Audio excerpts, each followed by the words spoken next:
Κοιμάσαι δηλαδή με τον εχθρό? Θωμά, δεν νομίζω ότι αυτή είναι ο εχθρός. Α, όχι. Όχι. Ωραία λοιπόν. Αν αυτό το πράγμα πρόκειται να κρατήσει, να νοικιάσει μια γκαρσονιέρα.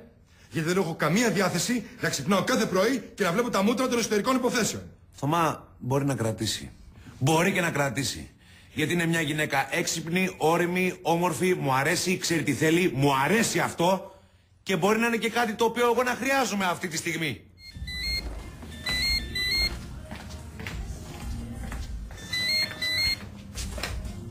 Παρακαλώ. Δώσε μου λίγο τη μαμά σου να της μιλήσω. Η μαμά λείπει, έχει πάει στο χωριό γιατί χάλασε το μπόιλερ και πήγε να βρει υδραυλικόδες, το είπε. Έχει γίνει κάτι? Όχι, όχι παιδί μου. Παππού, λες ψέματα, κάτι έγινε. Δεν σου λέω ψέματα.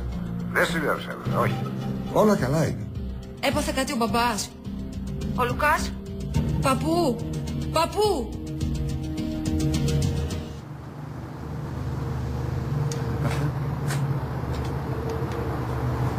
Αλλά μην ανησυχείς, μια χαρά θα τα καταφέρουμε. Εγώ θυμάμαι στην Ακαδημία μας είχαν... Όχι τώρα, σε παρακαλώ, θέλω να μείνω μόνη μου. Εντάξει, αλλά με το να είσαι έτσι δεν βοηθάς κανέναν, το ξέρεις. Ο πατέρας μου είναι παγιδευμένος σε ένα δωμάτιο με μια βόμβα έτοιμη να εκραγεί.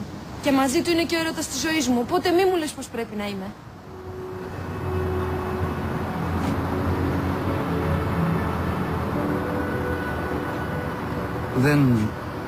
Δεν ήξερα ότι εσύ και ο Λουκάς ήσασταν μαζί. Δεν είμαστε. Δεν μας άφησαν ποτέ.